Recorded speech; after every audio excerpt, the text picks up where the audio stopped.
You have to do a little bit on the RFK hearing, which, listen, I have not listened to a lot of hearings that have been going on. I've seen some highlights from a little bit of all of them. Some are more entertaining than others. RFK today was rather entertaining. So I'd like to do a little bit of highlights mixed in with all the other stuff that you guys have submitted to me in the second half of the show after Robin departs. But yeah.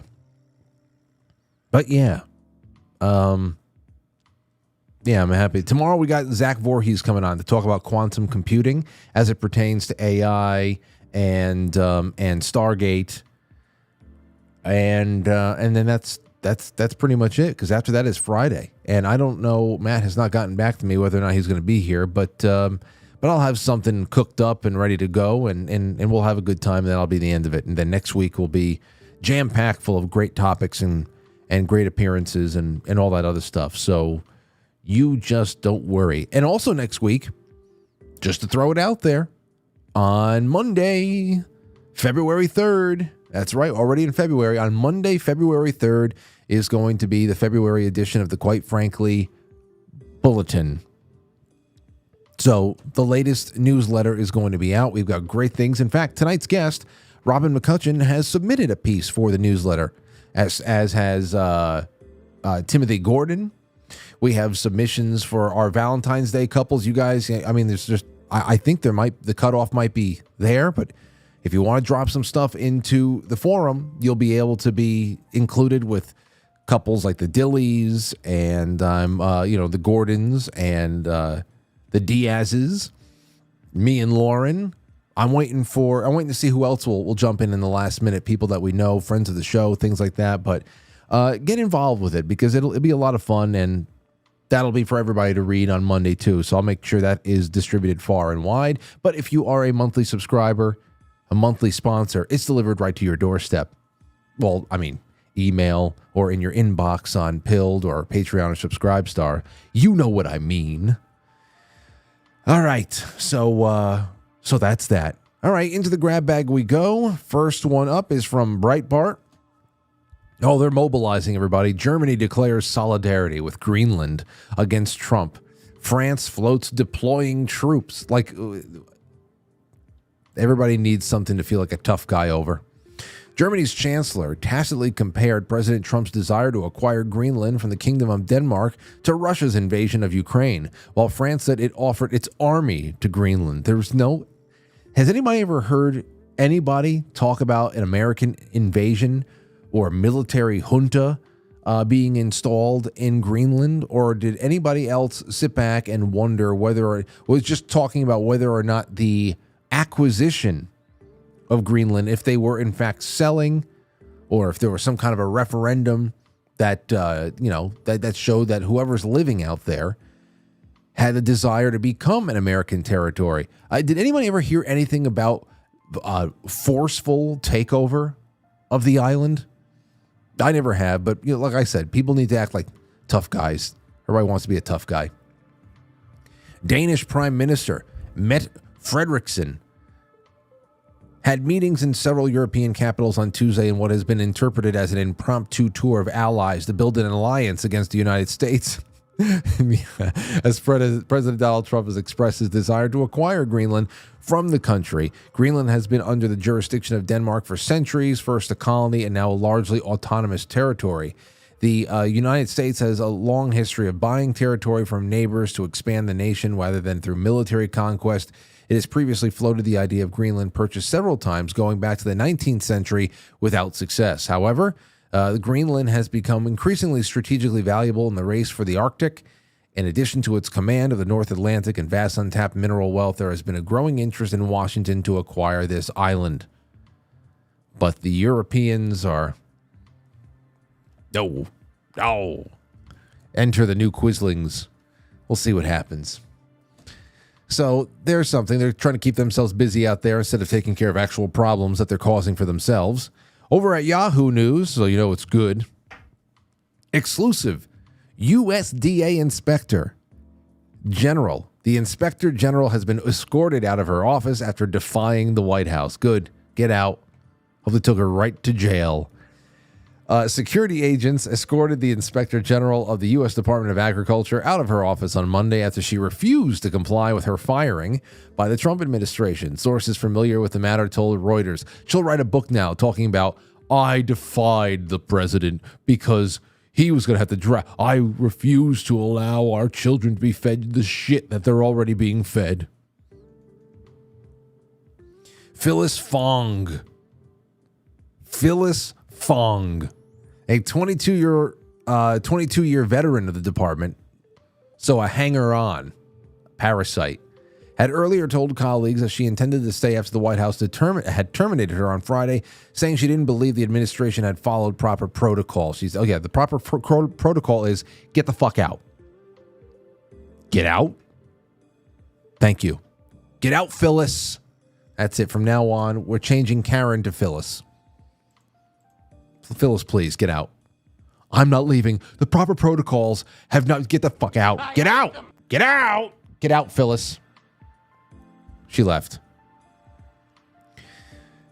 I'm sure she's going to write a very, very strongly worded blog on Tumblr later on. Anyway, on to Oddity Central. Let's see what weird things are going on in the world. Humans to compete against humanoid robots at an upcoming half marathon. This is going to very quickly not work out very well for the humans. China's capital city of Beijing is all set to host an interesting half marathon that will set thousands of human runners against dozens of bipedal robots developed by some of the world's leading robotics companies. This coming April, the Beijing Economic Technological Development Area, called E-Town, will be hosting an interesting running event. Yes, I'll watch everybody going to this event is going to come home with COVID. 12,000 people are expected to take part in the event alongside of dozens of bipedal robots developed by major robotics companies including Tesla, Boston Dynamics, and 1X, making this one of the strangest half marathons in history. Participating robots will need to have a human-inspired appearance, be between 0.5 and 2 meters long, so no giant mechs allowed, and having the ability to run or at least walk on 2 legs. The winners, be they human or robot, will receive prize money depending on their performance. It has begun. Well, it is moving along, I should say. All right, so I don't know how many of you are going to compete in that. I know some of you are addicted to running and all that stuff. You should go represent your species over there in China. Here's another one. Now, I tip my cap to this man. Man launches villain for a hire service that lets clients pose as heroes. A Malaysian man has sparked controversy on social media by announcing an ingenious service where he rents himself out as a villain that harasses clients' partners, allowing the latter to pose as heroes by confronting him. Earlier this month, 28-year-old Shazali Suleiman took Malaysia's social media by storm by announcing a villain for hire service that is now completely ruined. Service that would allow clients to show off their masculinity and make a big impression on their partners or romantic crushes. After being told his unkempt long hair and biker clothes make him look like a gang member, Suleiman was inspired to start a service that relied on his physical appearance to make profit. For a fee, clients can set up a time and place where he would show up to pick on their partner, thus giving them a chance to intervene, pose as a hero, or a knight in shining armor. It's fantastic. Good for him. I'm sorry that the whole concept has been ruined by all this publicity, though, because now everybody's going to know. Are you tired of your partner thinking you are weak? Well, for a reasonable fee, I can help you prove them wrong, Suleiman wrote in a social media post designed to attract attention to his new service. Just tell me the time and place. I will show up to disturb your partner, giving you the chance to step in as the hero and take me down. Shazali, the villain for hire service, priced at 100 ringgit, that's $22, on weekdays and 150 during weekends. If the client opts for a location that requires him outside his native city of Upao, then they have to cover his travel costs. You just get to throw a fist right into his solar plexus. You get to elbow him in the face. He'll have blood capsules in his cheeks and stuff. He'll bite down it. He'll do the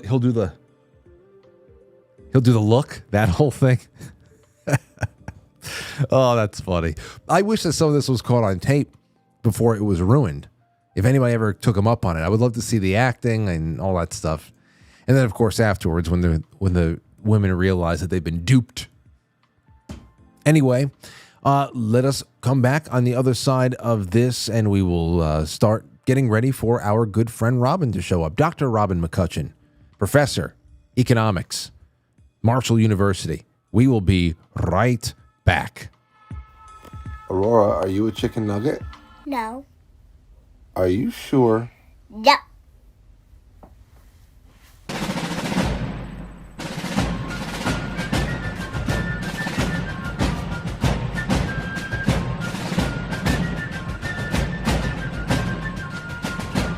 You let one ant stand up to us, then they all might stand up.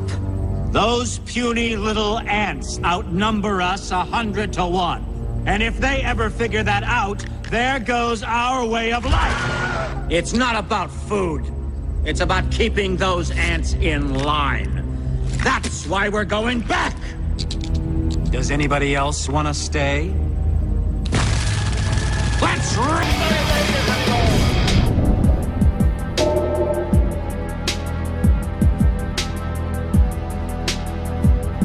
Yes. All right. I don't know how you guys been doing out there, but I hope that it's well. And we're going to bring on our friend. Just going to jump right into it. I mean, I saw this today.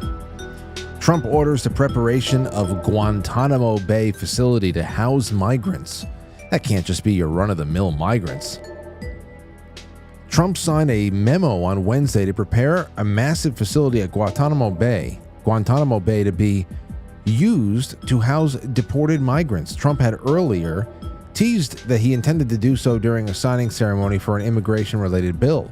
The memo will direct the Department of Defense and Department of Homeland Security to prepare a 30,000-person migrant facility at Guantanamo Bay, a facility in Cuba that has been used to house military prisoners, including several involved in the 9/11 attacks. We have 30,000 beds in Guantanamo Bay to detain the worst criminal illegal aliens threatening the American people, Trump said to an event to sign Lakeland Riley Act into law, stiffening the nation's immigration laws.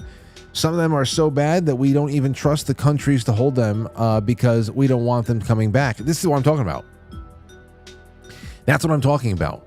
What kind of guarantees? It's enough to say, it sucks to say, okay, we've got so many foreign nationals in our prisons that we are feeding and providing health care to every day who are just animals that should not be here. But then again, if you send them back to wherever the hell they came from in this world, who is going to hold them in place and keep them there so that they don't come back here? What do you do? So that's interesting that this is something that has come up for it, but that's 30,000. 30,000 beds in Guantanamo to detain the worst criminal illegal aliens threatening the American people. Some of them are so bad we don't even trust the countries to hold them because we don't want them coming back. So we're going to send them to Guantanamo, Trump added. This will double our capacity immediately and tough. It's a tough place to get out of. Yeah, for sure. Hopefully they feed themselves by bringing them down to a local river or something so they can fish.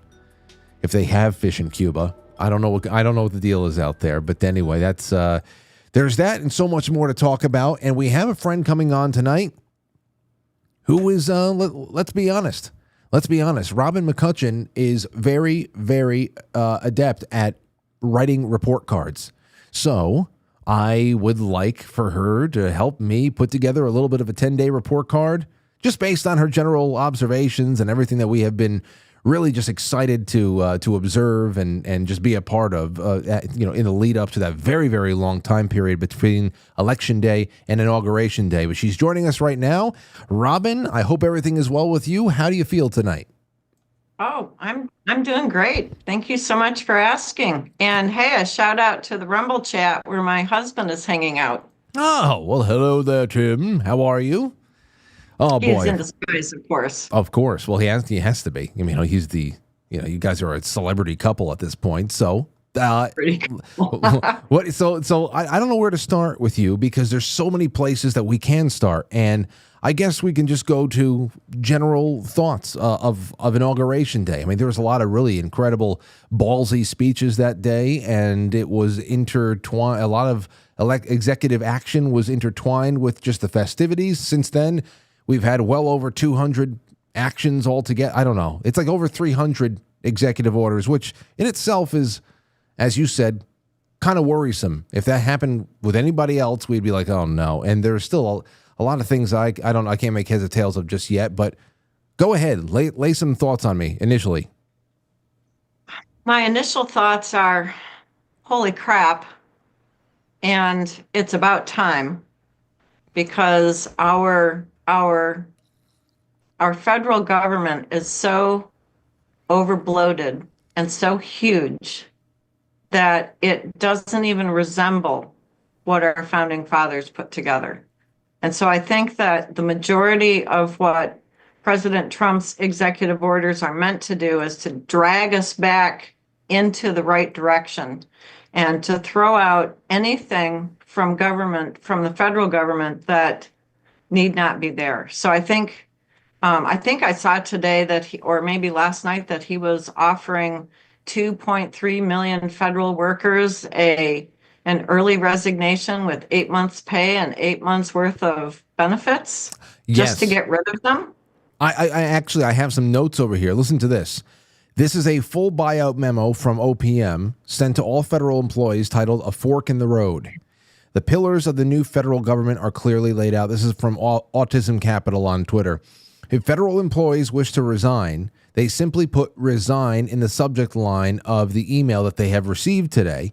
The new government will focus on 4 pillars: a return to full physical presence and office culture, a high-performance environment that demands excellence, and a more reduced, streamlined, and flexible workforce that will include downsizings, and a high non-negotiable standard of trust, loyalty, and reliability. So, again, they have between January 28th and February 6th, and they will be paid through September 30th. Whatever path we choose, we thank you for your service in the United States of America. So, wow, that's incredible. Right. Well, I mean, Trump is a good CEO, right? The very first thing you do when you take over a company that's overbloated is you start cutting out the waste. And that's exactly what he's doing. And thank God, I give him an A+ for that. So we'll see how that one rolls out. We'll see how many of those people decide not to return to work, go out into the private sector, as it were. Some of the other things that I noted was that he made a freeze on federal spending, especially to non-government organizations. And so I think I saw the new secretary of, what is Kristi Noem secretary of? I can't remember. Is she Homeland Security? Is it Homeland Security? That could be. But that was her announcement today or something along those lines, where they've actually frozen all of the funding to any NGO. And I think I saw on Twitter X a little diagram that there are something like 55,000 NGOs. 55,000? Yeah. And we're spending billions of dollars. And we have no idea where this money is going. So I applaud President Trump for nailing down the path of our tax dollars to figure out where they're going, because how are we going to slenderize government spending if we don't know where the money is going? Well, and essentially that is, as I was talking about this last night, because even that the news from, I think, last weekend of the freezing of this almost $300 billion slush fund that was, I guess, is supposedly earmarked for environmental projects and all that other stuff. This is the lifeline of the parallel government that nobody sees, that works the surface level government in D.C. and all of their agencies and whatever affiliated bureaus across the country. They work that that surface government like a glove. I mean, the NGOs is where policy. I mean, this all started, and this all was birthed from the CFR, the Trilateral Commission, those first types of public policy think tanks that became the real beating heart of what makes government run. The deep state. Yeah, absolutely. Yeah. Yeah. And so then the other thing that I noted was the reading of senators, both Republican and Democrat, about, oh my gosh, the federal funding is frozen. And I thought to myself, okay, well, maybe there might be some funding that actually needs to keep going, but what if this big freeze of all this federal funding is to track down the money laundering, the grift? So to find out where every dollar is going, what bank account is it landing in, resting in, as Faulty would say? Faulty Towers? Yeah. Anyway. Well, I mean, that has to be happening at least to some degree because there's so much. Yeah. Right. I know that the foreign aid thing, I would not have been in any way, shape, or form confident that was going to go beyond 90 days, and a lot of it has already been unfrozen. But you know, it's crazy. I mean, we had the first. We were listening to a little bit of last night's opening press conference with what's her name, Levitt, the new press secretary. How she pulled out that one line item of $50 million that was going to Gaza for prophylactics, and it's just like that is just the tip of the iceberg, and it's not going toward Trojan condoms. It's going toward a lot of other things that's coming back into this country through three different filters. Right. Well, I think, like I said, I think that the reason that President Trump is doing this is to track down where every single penny is going, to find the accounts that it's going into, so that we can find these people that are defrauding us of our money. And you're not going to be able to slenderize government. You're not going to be able to cut out the waste if you don't figure out where the money is going. So I think that a lot of this is, I think that's what's going on under the covers of this. And I give him an A+ for doing it because it needs to be done. And I think that I think we're in for a wild ride, Frank. Yeah, I mean, absolutely. And I think that the pace that has been set so far is part of the greatest part of the strategy right now, because there's not enough time to focus in on one thing to screech about. It's just so much. And, trying to track down and freeze and slim down the federal workforce and abolish agencies and all that stuff, that is one of the greatest threads I want to see pulled until there is nothing left. On the other hand, there's a lot that we even can't keep up with, and we've already been smacked in the face with a couple of very head-scratching things. I've seen this pattern, and I want to get your opinion on this because there's a couple of things that line up. For example, day one, we got deportations that were starting. Yay for that, 100%.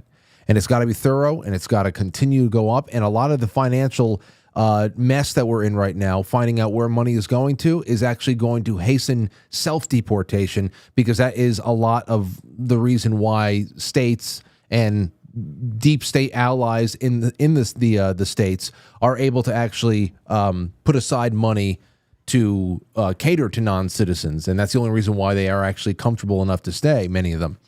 So that's one thing I thought was great. But then on day two, we got Stargate and AI customized cancer vaccines on day two, Robin. I vomited all over myself. So talk about that, and then we'll go to good and bad once again, because it's been a mix. It really has been. Right. Well, I watched that particular press conference. I made a point of zooming in on it, and my initial reaction was, "Oh fuck no. No, we are not doing this again. We are not doing mRNA jabs. We are not doing customized 30-minute vaccines. Not again. No way. No how. Shove it up your ass. But I almost destroyed my laptop watching this. And then I looked over at my husband, who nothing was crossing his face. He was just watching it. There was no reaction. And I looked at him and I said, all right, what are you seeing that I'm missing? Because I'm getting all emotional and hysterical about this. He goes, did you see how Trump was looking at these guys? And I said, what? He said, did you see the look on Trump's face when Sam Altman and Larry Ellison and the other guy, Matsumoto, whatever his name was, did you see the look on his face? And I said, no, I must have missed that. He goes, it was the same look that he was giving Fauci and Deborah Birx. And I was like, ooh. He said, consider that what President Trump does is he takes these little rat bastards and he shoves them out into the sunlight, right out into the spotlight, so everybody can see them. And then it's almost like he's giving them a chance to do the right thing. And of course, they're not going to do it because they're rat bastards. And then I rewatched, with taking the emotion out, I rewatched it and I thought, oh, look at the look on Larry Ellison's face. Look at the look on Sam Altman's face. Those two guys are scared to death. They don't want to be in the sunlight. So what's really going on here? Is this AI stuff, is it as new as it's being presented to us? Or has it been around for decades and this is just our introduction? Oh, by the way, we've had this for decades. Oh, I mean, I'm with you on that. That makes sense. Yeah. When we were on the air that night, or the first night that we really spoke about it in earnest, it might have been Friday, but there might have been a little bit that we said prior to Friday night's episode when we really got into it.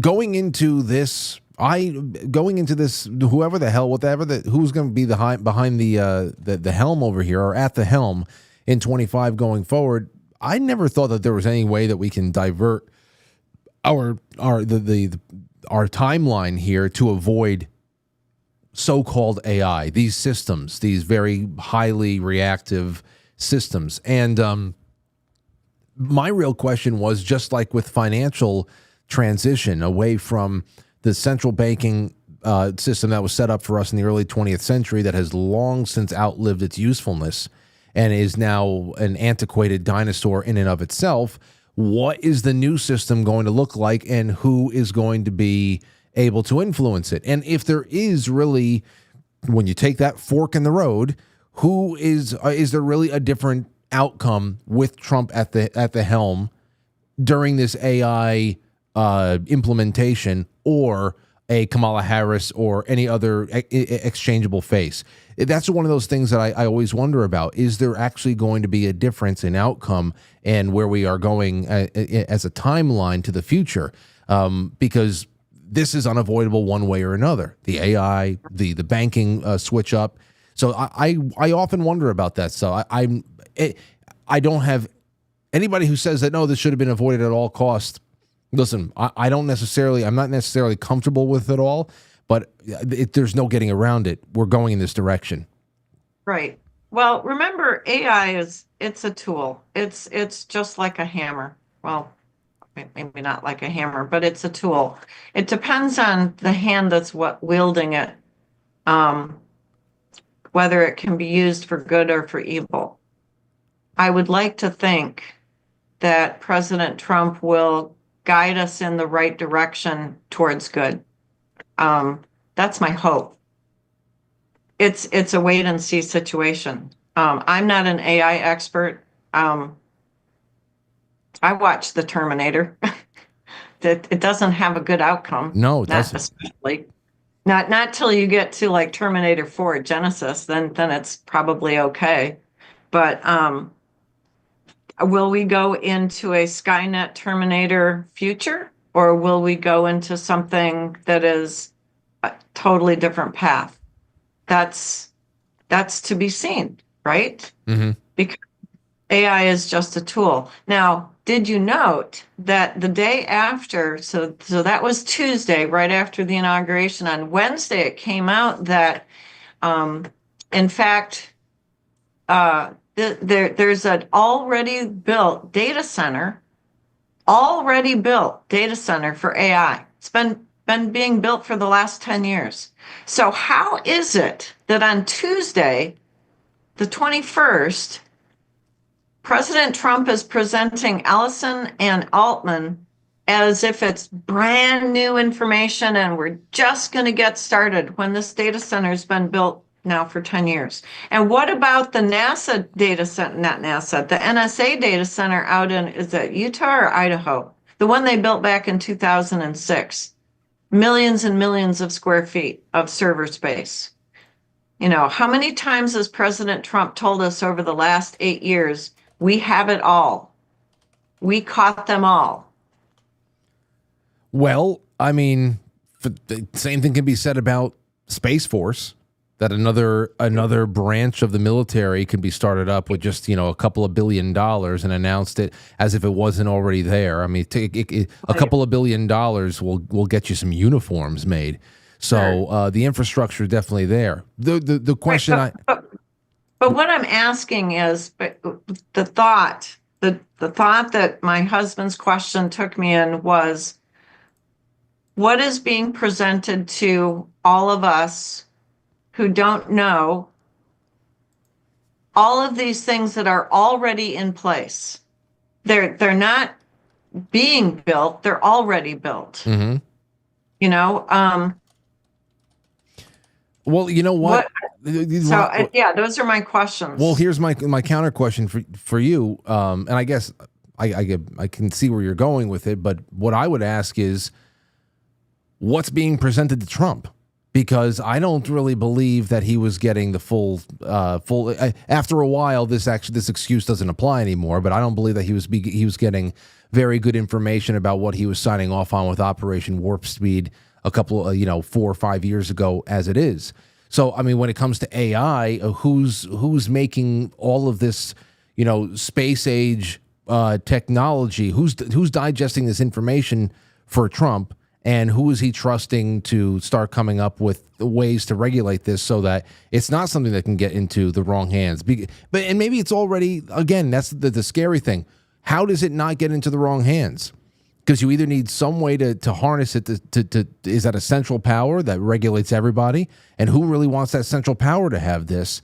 And because we know that what kind of chaos it can cause on just a social level. I mean, most people are just using AI to make goofy, songs and superimpose people's faces onto porn stars' bodies and stuff like that.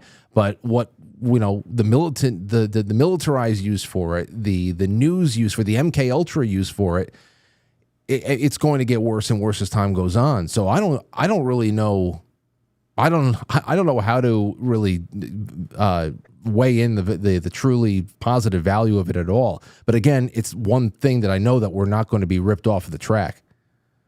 Yeah. To me, it's a wait and see. I have to wait and see. I can't make an educated guess. I can't even make a stupid guess about where this is going until we get more information.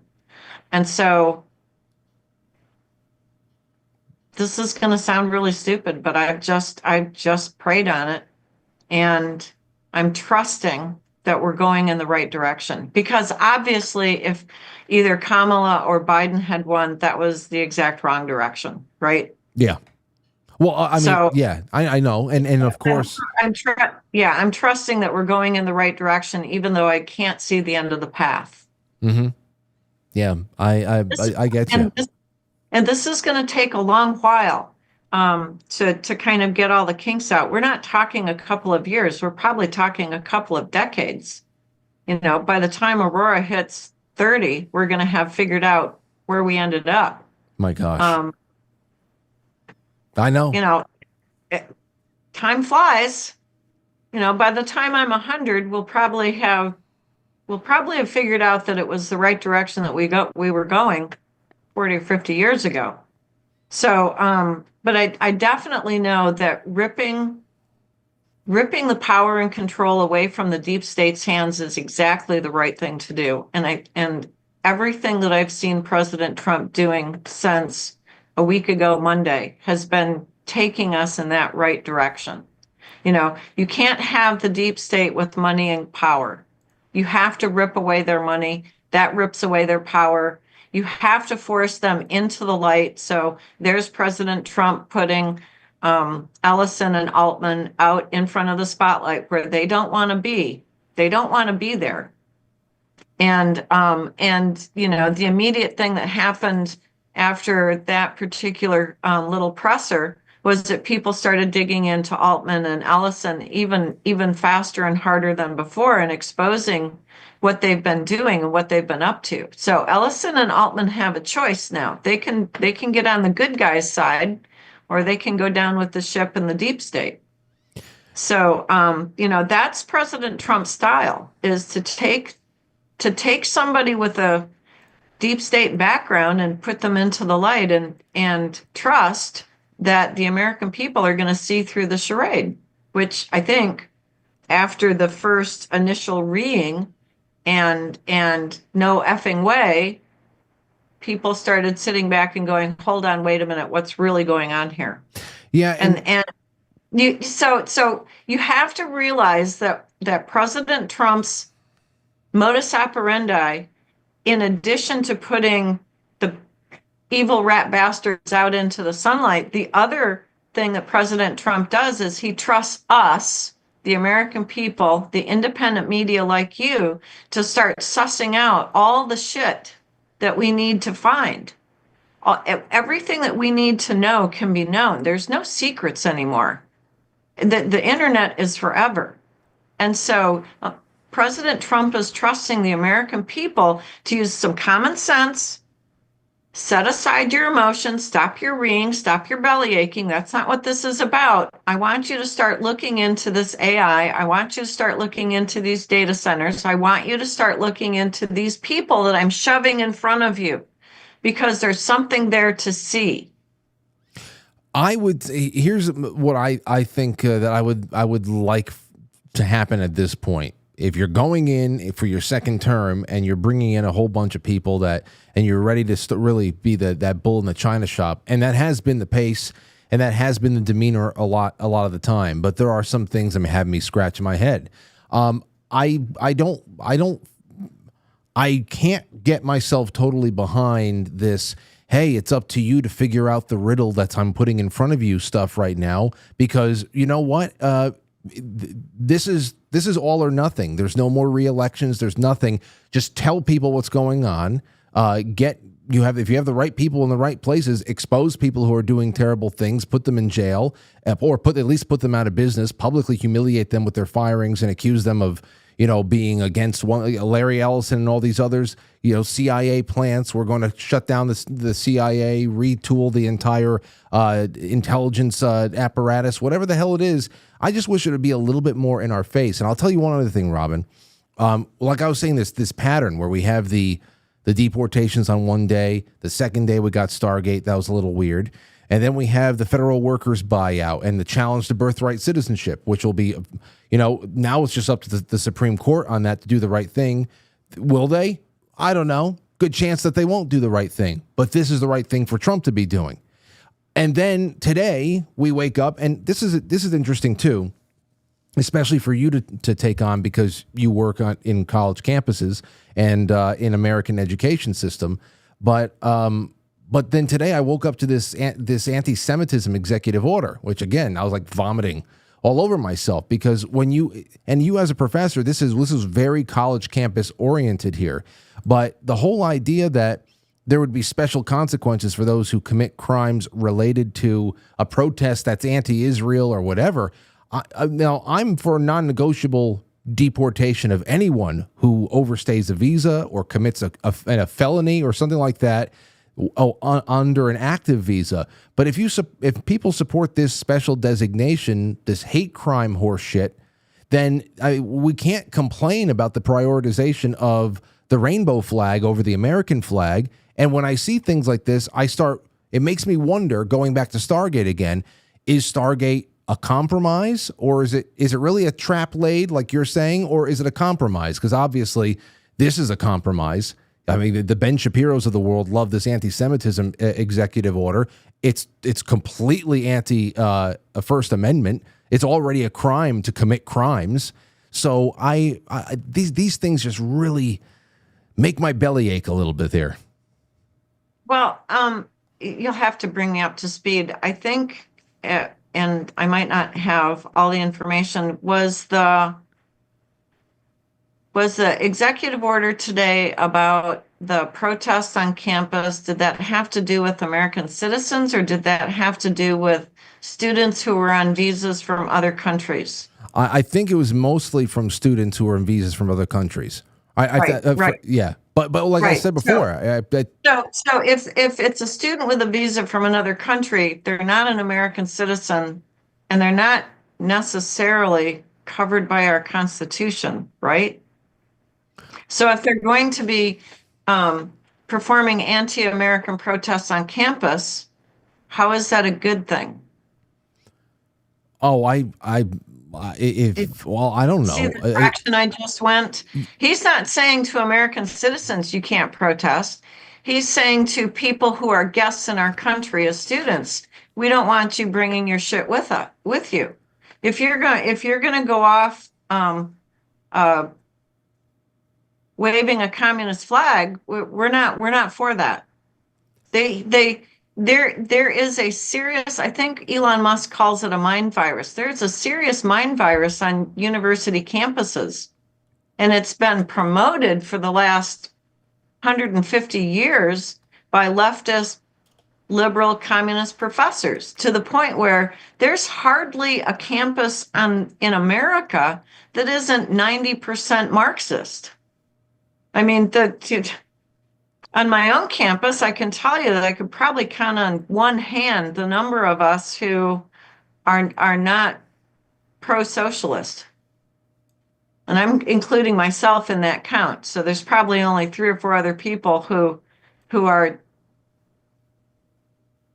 not pro-socialist. I'll put it that way. Well, I get that too, but I didn't see this as aren't even Americans. Some of them are foreigners who have gotten some kind of visa to work as a professor on campus. They've essentially escaped their country, and they get here and they look at me and they say, that shit's over in my country. Why do you have it? I just got out of there, and now here it is in my face again. And I kind of look at them and go, I don't know. There's a lot of people who came from these other countries and they brought their crap with them. They brought their ideology with them, and they brought their ways of thinking. And you know, that's, if you're going to have a homogenous society, you can't have people coming in from other countries and destroying what we've built. But here's the thing: sedition, insurrection, committing crime, violence, anything like that.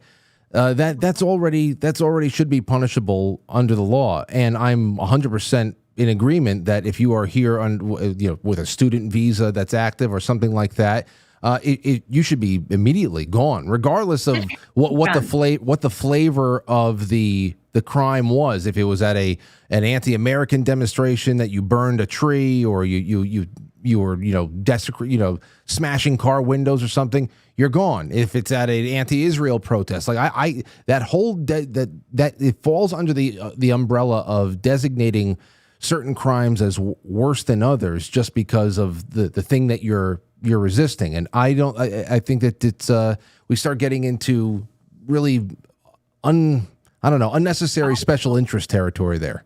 Well, the problem is, Frank, is that none of that has been punished. You know, the 2-year-olds have been running wild in the candy shop, and not one of them has had their hand smacked since they were let loose. And I wish they would be. And now we're getting the hand smacking, and people are going, "Hey, you smacked my hand."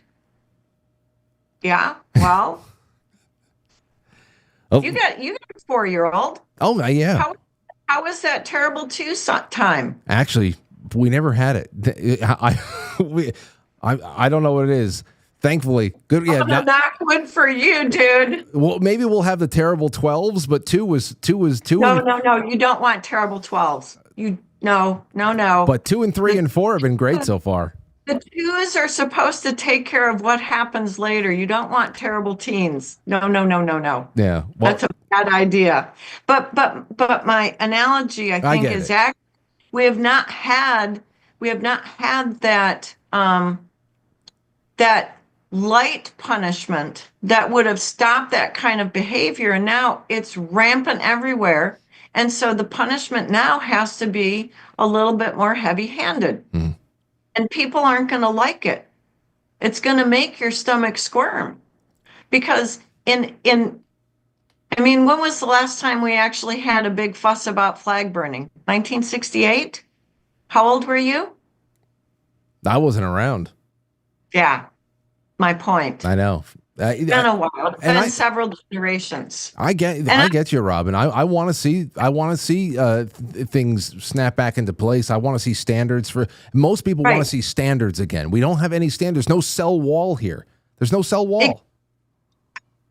That's what I'm saying. That's what President Trump is doing. Is he's gathering all the 2-year-olds up and he's putting them in a little playpen or a gitmo, and the rest of the country. So 96% of the rest of the country is going, thank God the adult came in. Thank God daddy's home.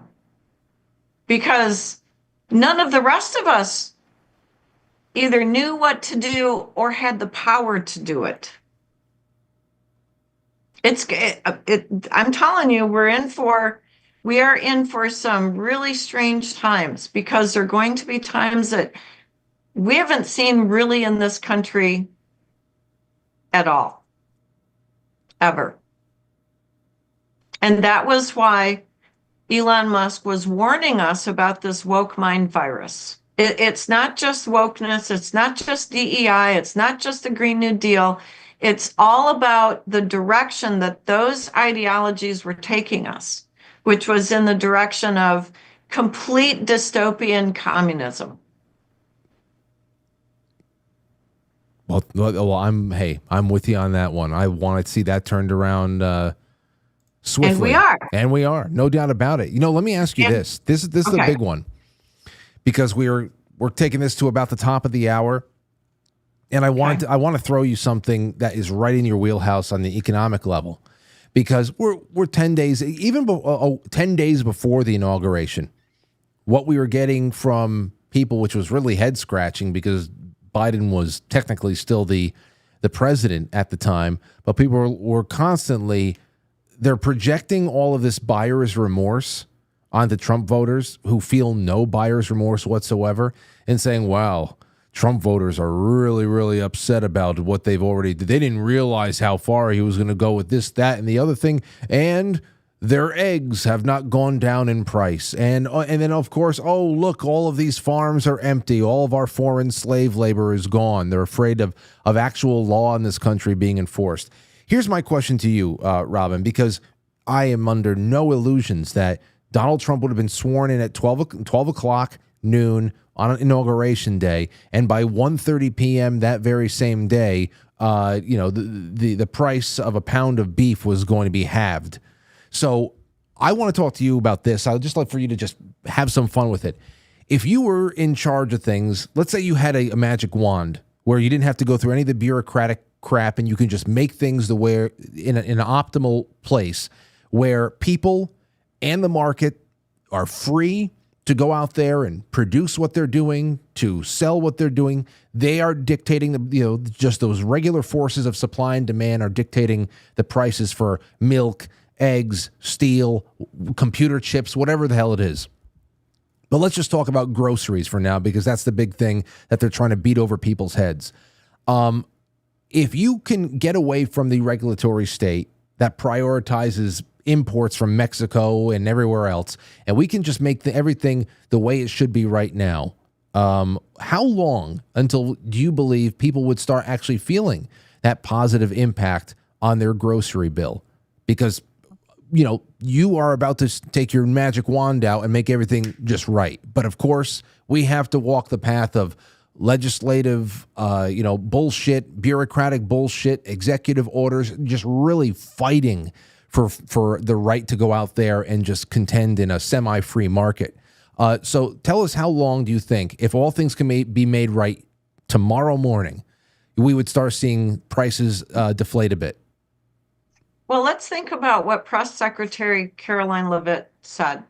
She said that the reason egg prices were so high is because 100 million chickens were killed, right? Supposedly they had bird flu, right? Isn't that what she said? That's part of it.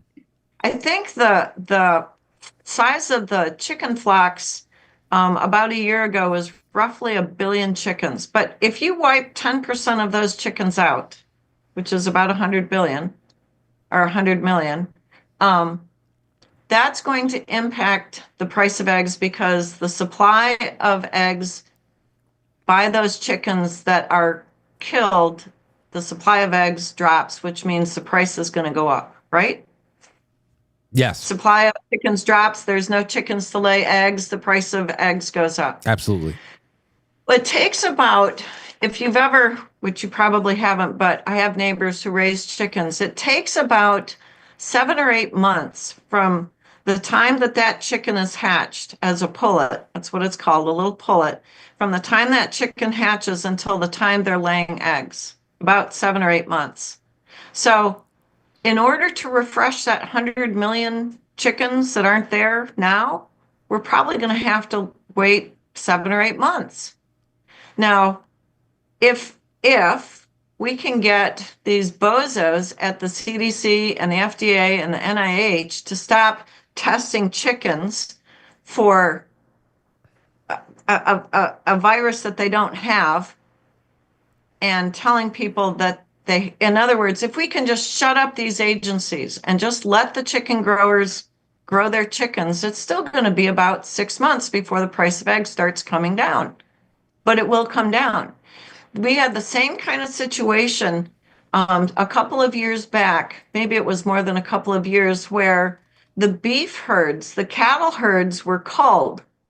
And we had a huge influx of beef into the grocery stores, and the price of beef dropped off precipitously. I was buying beef like it was going out of style, because it takes 2 years to grow a cattle, into the size and place where that they can then be slaughtered. 2 years. If it's a pig, you're probably looking at a year. It takes about a year to grow a hog from its little tiny baby into the size where it will be slaughtered. So a year for pork. So it's not necessarily the regulations, although the regulations, once they're removed, it's still going to take a rollout of time for those herds and flocks to be replaced so that the prices can come down. Does that make any sense? It does. Now, can you? And that's just beef and pork and eggs. Can you add another layer to it now? Here's the other layer. Now, that is just the, taking beef, pork, and eggs. You're talking about livestock. You're talking about the life cycle of an animal and these very well-timed cullings.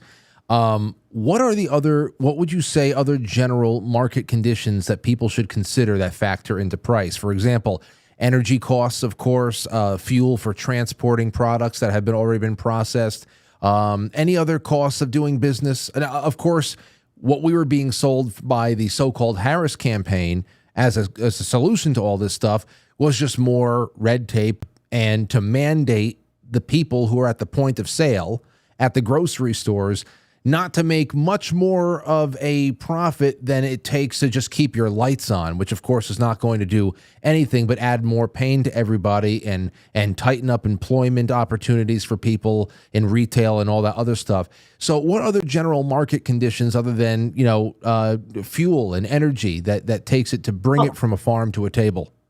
Well, don't discount fuel, because most of the products that we get in our grocery stores and our stores themselves are brought to us on trucks, and those trucks are diesel.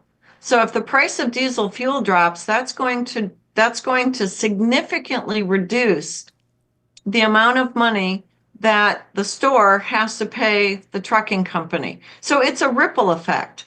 Once the regulations are eliminated on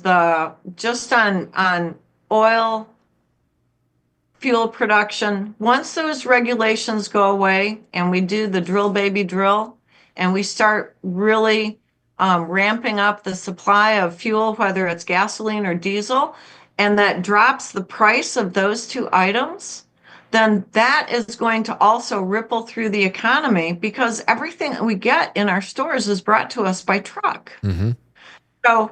So I think J.D. Vance made this point on Friday when he was talking with that cackling bitch. I can't remember her name. And obviously who had failed her Econ 101 class because she was asking an asinine question. Oh, my egg prices haven't gone down. Well, let me tell you why they haven't. Because it's been 5 days and the price of diesel and gasoline still hasn't dropped. But as it starts coming down by tens of cents and 20 cents and $1, as this price of diesel and gasoline comes down, you're going to find the price of a lot of things at the store start coming down as well. I mean, if your audience will go onto CNBC or barcharts.com and look up RBOB, RBOB, RBOB, that is the wholesale price of gasoline per gallon. And in our area, RBOB, the wholesale price of gasoline is about 70 cents less than the retail price. So I keep my eyes on RBOB. When it bounces up 5 cents, I go put gasoline in my car, because it's only going to be 3 or 4 days before the gas station itself bumps their price up. Robin, take a look at the screen right now. Am I on the right place? Okay, so so am I looking at it? $2.06? Yeah. Okay. So people can use that wholesale price of gasoline and then compare it to their retail price in their local area, and that's their crystal ball. When that price goes down, they know that out in their retail area, give it about 5 days or a week, because the coming down part is a little bit slower than the going up part. As that price comes down under $1.50 or $1, you're going to see a huge reduction in the price of just about everything at the grocery store or Walmart or Kmart or Kroger or wherever you're shopping. It just went up. All of those prices. Okay, well, what I'm saying is that it's going to take a minute, right? Because how long does it take to pump oil out of the ground and then refine it? Mm-hmm. I'm not an expert in that area. All I do is use it in my car in the form of gasoline. But it certainly is going to take a ramp up time, especially if oil drillers have been put out of business. It's going to take time for them to get back in the field and reopen their wells. So we have to give it a minute. My God, it's been 10 days. No, this is Wednesday. It's been 9 days. Can we just breathe for a minute and give the man just a wee bit of elbow room so that these things that he's putting into place can actually work? I mean, if I hear another scatterbrained, failed Econ 101, okay, I'm editing. Edit. If I hear another one of these journalists who doesn't have scat between their ears except for sawdust, I'm just going to throw my computer through the wall, because it's asinine to think that in a week all the prices are going to go back to where they were January 20th, 2021. I mean, that's the most ridiculous thing I've ever heard.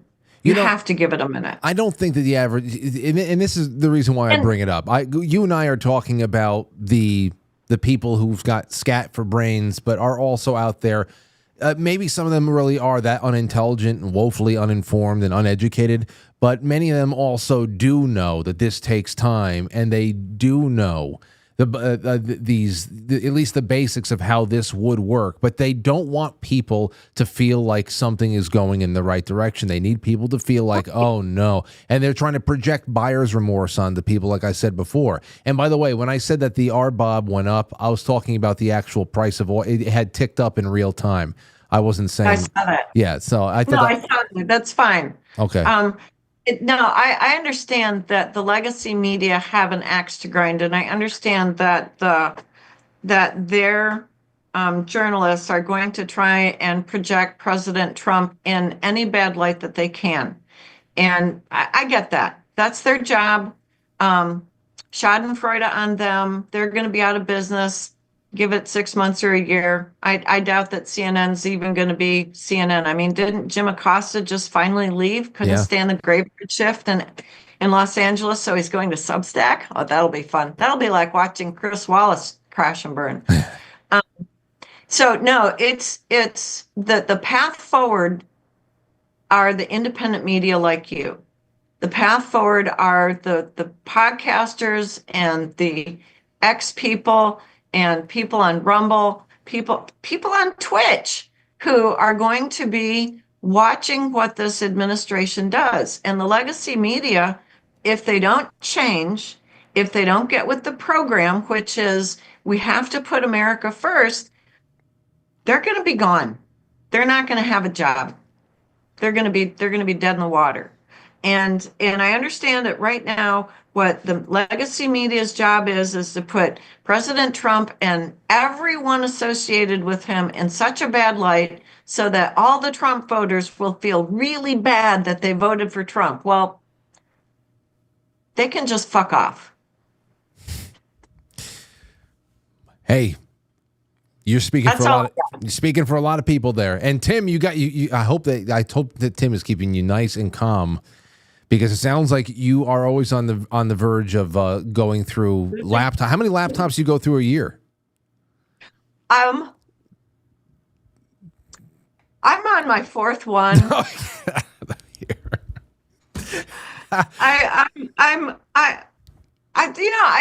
It's the red hair. I lose my temper a lot. I can't speak for. I'm sometimes not very gentle with my toys. Yeah. But I promise you, laptop, I won't throw you through the wall. I got this really nice one. It was a gift from my husband, and I promise I'm not going to throw it through the. It's not a Walmart special, so if I throw it through the wall, I'm out some serious bucks. But so I probably won't throw it through the wall. But what irritates me the most these days, you ask me to consider the negative side of what's going on. Mm-hmm. The negative side of what's going on is everything has to be done immediately. We were so close to the edge of the abyss by the time we got to January 20th that it was a little bit scary, because all of the actions that Biden had done or not done, left undone, or deliberately sabotaged, all of those actions had brought our country economically, literally right to the edge of the cliff. I mean, I kept praying for January 20th to get here faster. And I was not disappointed to see President Trump signing executive orders into the night. I think he signed executive orders to like after midnight into January 21st. And he is going to take that very fat, bloated blob of a government, and he's going to strip it down to the bones. And that's the piece that is going to shock the American people. It's going to shock the American people how fat that government was, how much it was bloated. It's going to terrify the American people how much of our money was being laundered across the world, laundered through NGOs to companies and all the way back into the pockets of our legislators at the federal, state, and local level. It is going to absolutely gobsmack people how we have been so totally fucking ripped off for 110 years since the Federal Reserve was founded. For generations, we have been slaves, and finally it's going to come out to the light so that not just your audience sees it, which they already do, it's so everybody else can see it too.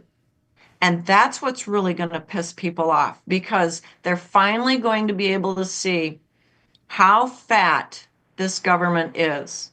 And my hope is that President Trump strips this government right down to the 2x4s. Down to the studs. Right down to the studs, because the way our government was originally formed, if we go back to the original Constitution, that was a skeletal frame of government. That was literally a skeleton of government. It was deliberately made small and not powerful so that it would not do what it is doing now, or what it was doing under Biden. And I think that when we finally see the end of President Trump stripping all the fat off, unlayering all of the grift, all of the money laundering, everything, we're going to be shocked at how did we not see this? How did we not understand every time a politician got up and lied their ass off to us? How did we not see this? And it's not going to be part of how do we vote them out, because we got these damn machines that vote whatever way the programmers want them to vote, regardless of how I'm casting my ballot. And so there are a number of things, and I fully expect President Trump to find a way to rid us of these machines, dip our finger in ink, and have a paper ballot, maybe one that's watermarked, a special ballot that you can't just print it off your printer like has been being done. And so I think that President Trump is taking us in a direction that will literally save our country. Regardless of what is going on with AI and Ellison and Altman, and some of that stuff is just there for people who like to run down rabbit holes and find out what kind of nasty bastards they are. So it's a wait and see. Didn't I say last year, buckle up? I'm pretty sure I did. Oh yes, no, you've been telling us to buckle for a while now, and yeah, like you said, there are things that will happen over the course of the next 4 years that I won't like, because I'm a purist more than most when it comes to originalism, original intent. But if what I see formulating as far as slimming, consolidating, trimming, elimination, those are all very objectively good things, and I will take that, knowing that there was always going to be things that disappointed me along the way. If we got 10%, would have been 5,000% more where we would have got anywhere else, and I think we're going to get a lot more than that. So yeah, we'll talk. The next time you come on, because I'd love to have you on at least once every 5 weeks for this year. You have a blog that is going to be featured in the February bulletin that's coming out on Monday, and it has a lot to do with people's preparation and acknowledging opportunities when you think all there are is missed opportunities. You and I were talking about that off air. I especially love that when it comes to crypto, because we have to talk about opportunities and how to start making little tiny decisions and reconfigure your financial life to do something for yourself during a time of immense opportunity. And also being able to mentally say, listen, there are tons of opportunities, even when you think you miss one. Like, okay, so you didn't buy 10 Bitcoin when it was only 50 cents a piece. Who cares? There's more things going on there. And you and I have talked a lot about the transition of this currency. There was one executive order we should talk about next time when we pair it up with this, the subject matter that we're about to publish in the bulletin. That is at least the temporary banning of the creation of CBDCs. And then but at the same time, there was also executive orders that seem to be really opening up new frontiers in drafting new regulations and even exploring a national stockpile of cryptocurrencies for the government, which seems to be a diversified stockpile, not just one. So, some people would say it doesn't matter, that if that's still a rabbit hole into the beast system. And how temporary is that ban on a U.S. Crypto coin that is going to take the place of our fiat monstrosity right now? But these are things that we got to talk about coming up, because there seems to be opportunities for everybody to at least shore up what's going on in their households, and I think that'll be very, very fun, because it's going to be some proactive conversation. Yeah, well, listen, I really appreciate the opportunity to have a little space where once a month I can jot down some of my thoughts that are uppermost on my mind and share it with your audience. I do appreciate that so much. But listen, about Bitcoin, I have to tell you, God presents us with opportunities every single day.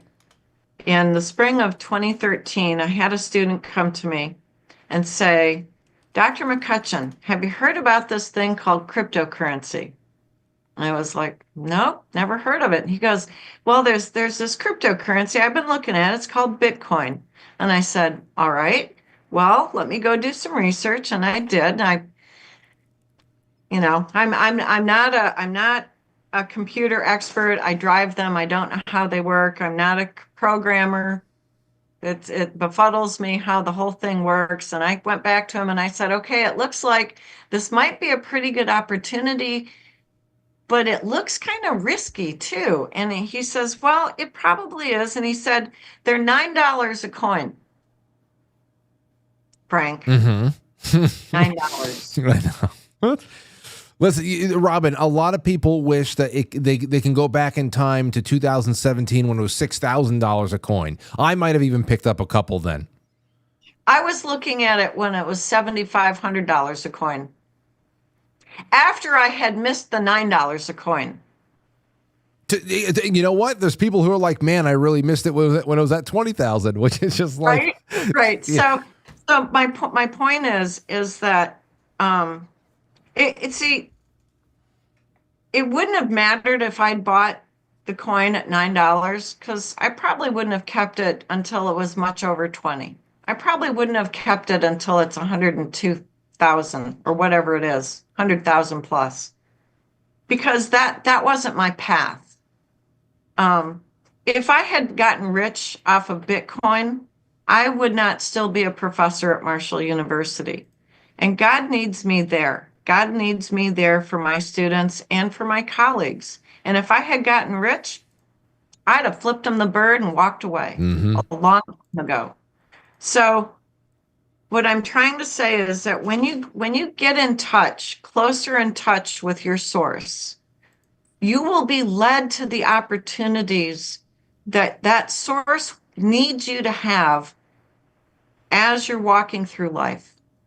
So, yeah, opportunity is everywhere, but there are some opportunities maybe how can I put it? There are some opportunities that you're not quite ready for, because it will take you in a direction that universe doesn't want you to go in just yet. The answer is never no. The answer is not now. Does that make sense? Yeah. I see how that can be obviously different for everybody. Yeah, it's for everyone. And let me say one last thing about President Trump and the direction he's taking our country. I think I said that this is going to take several decades to straighten out. And because President Trump cannot hand a republic to we the people because we don't know how to handle it just yet. There are a few grown-ups across the United States that would probably know how to handle a Republican style of government.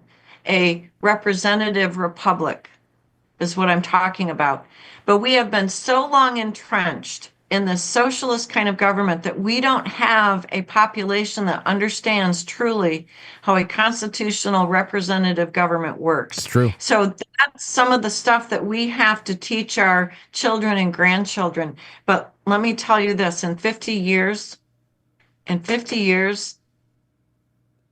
our kids and grandkids and great grandkids are going to look back and they're going to thank us for having walked through the shit because they will reap the benefits.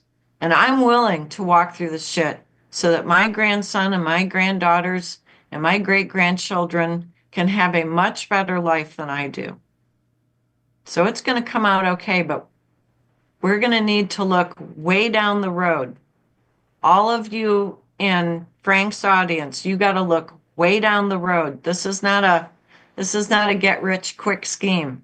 This is we got to put our shoulder to the wheel. We got some work to do. We got some cleaning up to do, and we've all got to be willing to pitch in where we can do it. Amen to that. Amen to that. And it's true. It's true. It's going to be meticulous, and it also has to be done carefully, but also as quickly as possible, which is crazy. So there's going to be a lot that needs to be considered. You know what I loved?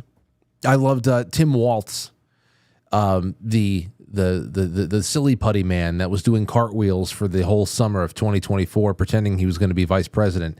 He is the governor of Minnesota, and he was on Twitter. I saw some tweet of his that was retweeted into my timeline, and it was like from yesterday or the day before, and he's addressing President Trump, saying that you're taking away law enforcement and something or other and all these things for with your federal freezes and all that to Minnesotans. And I'm saying, you know, to your point right here about how people we would not be able to handle. By and large, there are people like audiences like this are really either grasp or really starting to grasp what a Republican form of government is, what our system is supposed to be. Because you have people like Tim Waltz, who obviously, as governor, doesn't understand what his job is in the United States of America. He is the president of a state.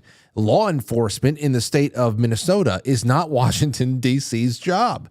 You know, right. I mean, this is what we're talking about here.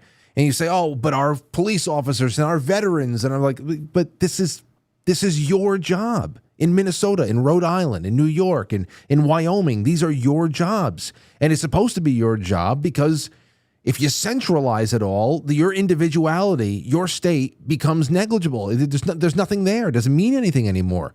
You're just tax cattle. You're a voting district. That's all. And people are really going to have to. I don't know where we go with it all, and but it's going to. It's again. President Trump is a really good teacher because he's teaching us about civics, stuff that we maybe just brushed the surface of through high school, or maybe we had a poli-sci class in college, but that doesn't really tell us how things work. We're going to learn how things work. And these bozo governors who, I think Tim Waltz thinks his job is to fuck up his state, which he's done a really good job at. But we're going to learn what is the job of a governor? What is the job of a mayor? What is the job of the town council? What are the jobs of the school board members? We're going to relearn a lot of this. And so it's going to take a minute for people to kind of find their level. What are they willing to do? What can they do? And it's going to take a minute for all of this to kind of smooth out. And we need to give it that time. We need to dig down and be patient. And God knows I am not the most patient person on earth, thus the fourth laptop. So, but it's going to turn out okay. And we are going to have a much stronger grasp of what a constitutional republic really is as we walk through this process. Yep. And it's going to be okay. Our kids are really, and our grandkids and our great grandkids, they're going to look back, and I swear to you, Frank, they're going to look back at you and the people in your age cohort, and they're going to say, that is the greatest generation. Oh boy. From your lips to God's ears. Thank you, Robin McCutcheon. Thank you for everything. I can't wait to have you back, and I can't wait to also get the your piece in the new bulletin out to everybody in a little bit less than a week from now. And yeah, of course, as always, thank you, and I'll also thank your husband for allowing us some time with you here tonight. And we'll talk soon. Thank you so much, Frank. Have a great evening. You too. There goes the doctor, everybody, the good doctor. Nice. I like it. Here's that Tim Walz tweet. President Trump. Where is it? Hold on. President Trump just shut off funding for law enforcement, farmers, schools, veterans, and healthcare. We are working diligently to reverse this, but we are preparing for every outcome to help Minnesotans weather this storm. You are the only help for Minnesotans in that respect. This is America. This is the United States of America. It is a union of states, a union of sovereign states held together by a very limited federal government. Tim, that's your domain. Minnesota needs answers. They're supposed to get those from you, Timothy. Silly putty man.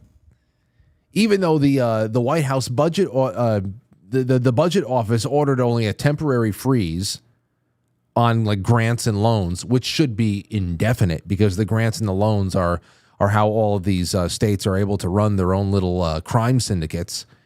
But, you know, the pause doesn't apply to like Social Security or Medicare or any other kind of means tested programs, welfare.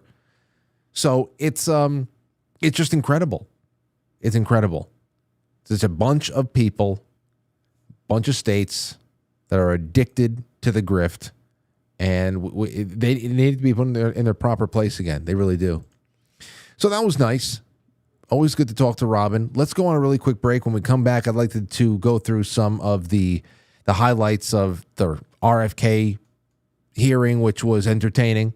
I watched about 20 minutes of it live, and then I just started, keeping an eye out for highlights. I was able to see Elizabeth Warren, the barking harridan. Her barking. I'm telling you, these people, I think they feel like the first one to start barking and drooling wins. They win the argument, and it is so embarrassing. So embarrassing. I know that it impresses people like the drunk from Jersey, Jojo from Jersey, the drunk. I know that it really impresses people like her, the crackhead from Brooklyn. He's really impressed by people like Elizabeth Warren and her Lars Ulrich nose. There's something wrong with her nose. I don't know what it is. Listen, I understand that my nose, I've got this big Italian schnoz. I understand, whatever. But she's got her nose is wide, but it's I don't know. It's flat, but it's pointy. It's wide, but it's long. I don't know what the hell's going on. One nostril's bigger than the other. It looks like a prosthetic. Strange. I don't know what it is. Kind of upturned. It just makes everything coming out of her mouth just worse. I'm like, why? Why did she have to have that nose?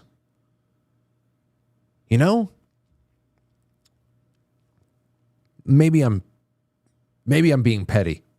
We'll be right back. Don't go anywhere because we're taking your calls. I'm going to read your super chats. Quite frankly, superchat.com if you're watching on YouTube until we can make an attempt to get monetized again. I haven't even tried in 5 years, but I'll give it a shot sometime in March when our latest warning expires.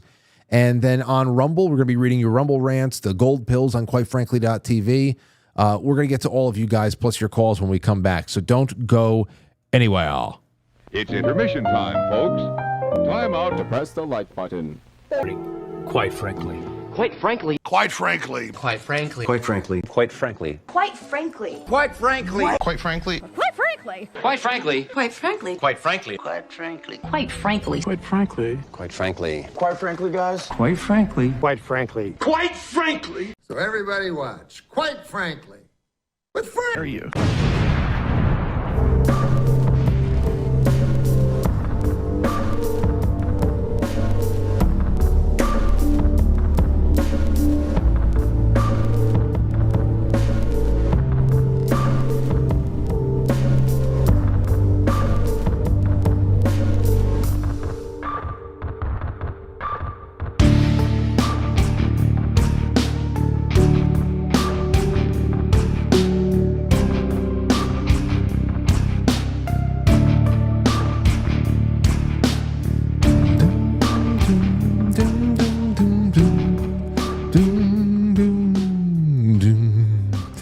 All right, everybody, welcome back. It's a nice Wednesday night. It's going to get cold again tomorrow morning, and then it gets really warm on Friday.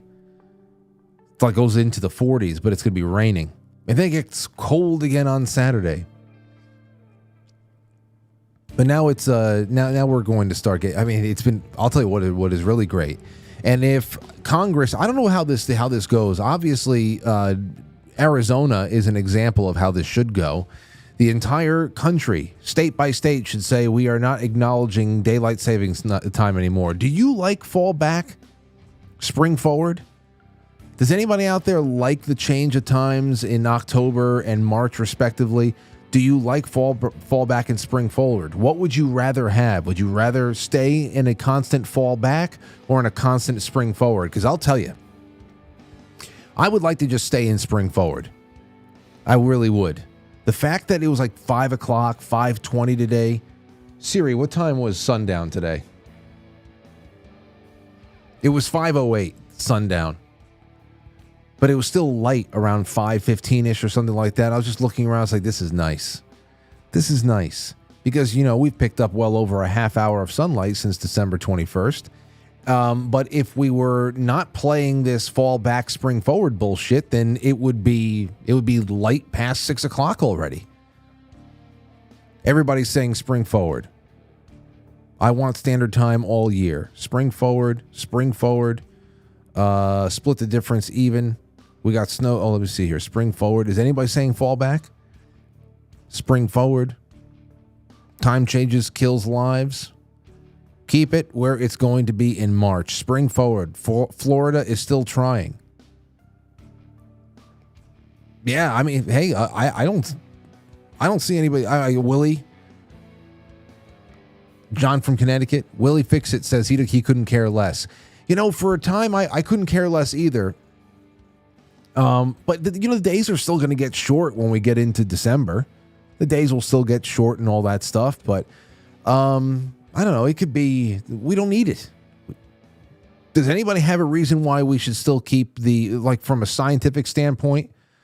Wasn't this all about agriculture back in the day? I don't see why we need it anymore.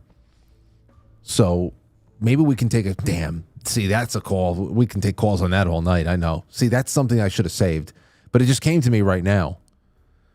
Let's see what's in the super chats. Over there on Rumble, we have a couple of super chats. First one up is Jay Semo says, we are busy, but we will definitely watch the show ASAP. Love Robin, and here's to Frank. Thank you so much, Jay. He comes out. Jen Mull comes back, says, great show. Thank you, Dr. McCutcheon and Frank, of course. And then Joseph 777 says, thanks, Robin and Frank of America. Thank you, guys. That's wonderful of you over there in the Rumble Rants. Doug Simi in the Pilled chat room on quitefrankly.tv. Thank you. Cat Squirrel says, one of the best shows ever. Thank you, Professor. Thank you, Frank. It's really important because even Lauren asked me, so, when will we start seeing a lot of this stuff, loosening up in grocery stores? Because I'll tell you, Frank, every time I have to go out shopping for the house, my heart is in my throat and it's killing me. I say, well, I mean, go do what you have to do. We got to eat. Don't worry about that. And everybody's working, and I understand how bad it is. It's ridiculous out there, especially to put some good animal protein on the table every night, and it's significant. But at the same time, I told her, I said, well, there's a lot that has to be done here, and I was going to talk about this with Robin tonight because this is what the media is doing to try to throw shade at Donald Trump. Oh, 10 days in and your eggs are still hovering at all-time highs and all that shit. Well, there's physical reasons. I'm glad that Robin actually went into the livestock life cycles there. And, of course, the mandated cullings, the PCR tests, all that shit. That went back into 2022, 23, when we started tracking all of the food processing plants, grain processing plants, the bird plants, the farms and shit like that. That all has a very big impact. So that can offset things by nearly a year, 6 to 7 months before they start laying eggs. Okay.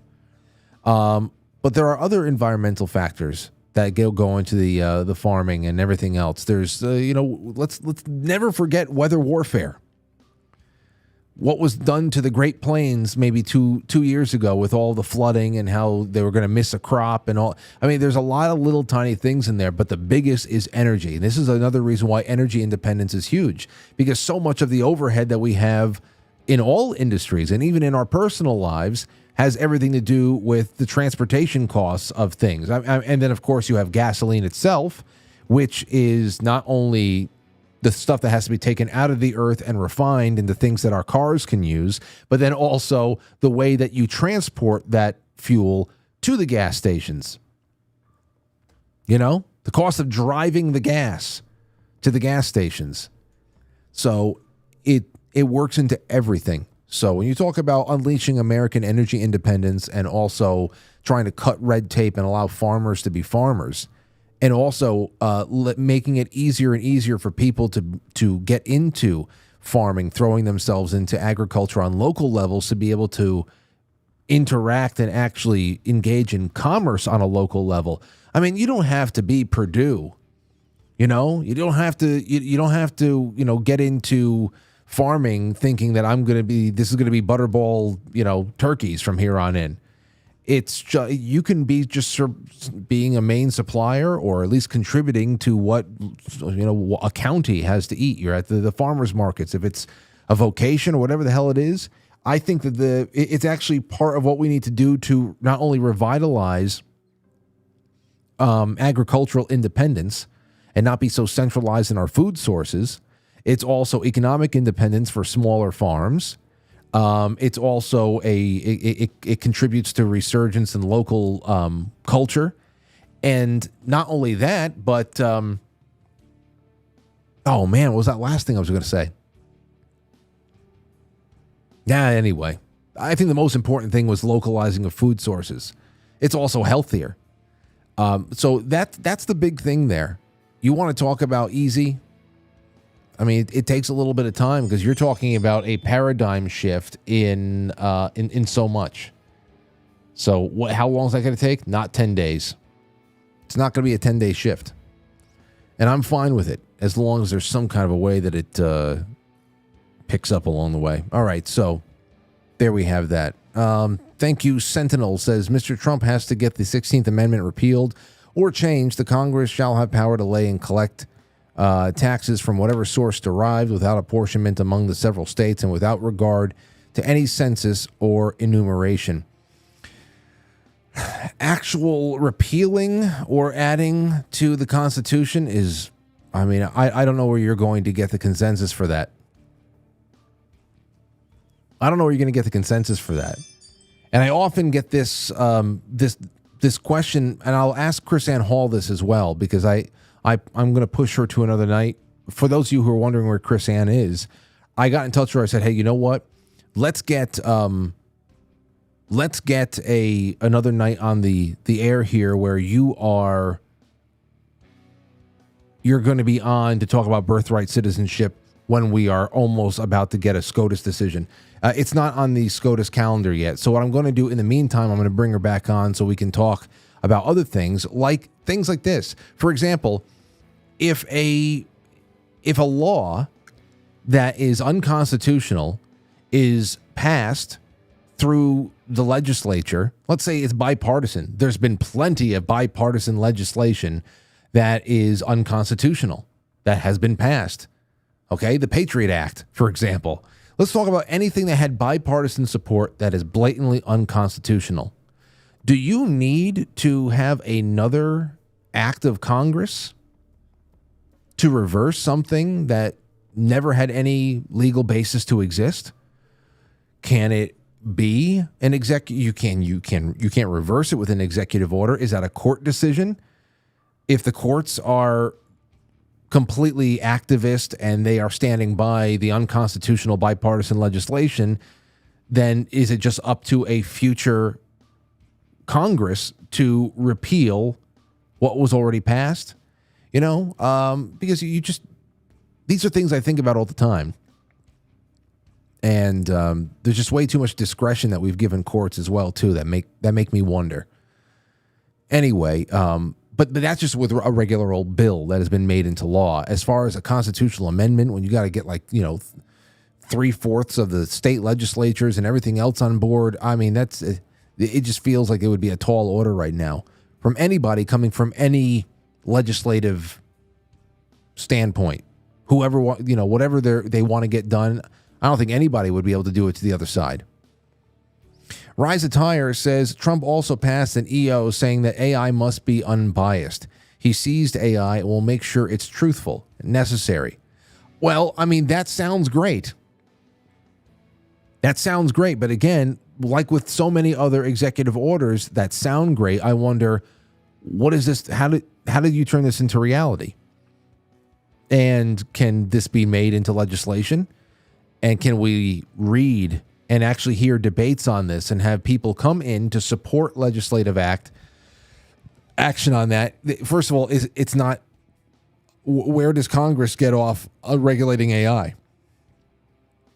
Where in the enumerated powers is that? So I don't understand where we would go with that. But I would love to also see how that makes an appearance inside. Like, who would have to come there for the debate sessions on that and say, here is how it could be made truthful, unbiased, and how we as a government can regulate it for all people. Because I can understand why you would say, okay, well, AI can be just open for everybody to dabble with it. But I mean, this is so easy for one person to turn a program into such a widespread weapon. Now, I'm not just talking about doctored videos of Nancy Pelosi walking around drunk or something like that. I'm talking about, I don't know. Maybe we could talk to Zach Voorhees about that tomorrow night. Actually, that's perfect. We can talk to him about that tomorrow night. He's coming on to talk about quantum computing, Stargate from the AI standpoint, and what he feels about it, which I know he doesn't like. I think I saw him once tweet about how he hopes that World War III happens. World War III meaning us fighting tooth and nail to make sure AI never advances, because it's going to just supplant us in every meaningful place in society. So we'll see where that goes tomorrow. Thank you for that, Rise Attire. All right, let's see. 8:40, real quick, because I want to see if we can take 10 minutes of calls. Of course. Things just go by so quick. RFK Jr. stuns critics with masterclass Senate confirmation performance, says the Vigilant Fox. Take a listen to this. Elizabeth Warren tried to put RFK on the spot. What happened next was priceless. RFK Jr. just endured 3.5 hours of relentless grilling by Senate Democrats, but to their dismay, he responded with poise, deep knowledge, and an undeniable passion for tackling American chronic disease crisis. Now, this is 8 minutes long, the opening statement. You can watch it yourself, of course. Vigilant Fox does great breakdowns here. But things quickly escalated when Democrat Senator Mark Warner, who has the face of a horse, tried to corner Kennedy into agreeing not to fire current federal health employees. But when Kennedy refused, Warner suffered a complete meltdown. Oh, I love the meltdowns. Publicly, you want to immediately get rid of 600 NIH workers on job one, on day one. When we had our meeting, you said you actually like to get rid of 2,200 people from HHS. Which offices are you going to start cutting and riffing these 2,200 workers from? Senator, there's 200 political appointees that are changed during every administration. So if you got rid of those 200 political appointees, you're not going to replace them with your political appointees. Well, President Biden this year changed 3,000 employees at HHS. 3,750. Yes, but forget about President Biden. You're not allowed to have loyalists. Forget about us. Forget about my friends. You can't have loyalists around you. There's some other wench that was just like, and who are these people that you're going to bring? Are they just going to be, or are you going to become a rubber stamp for Donald Trump, Mr. Kennedy?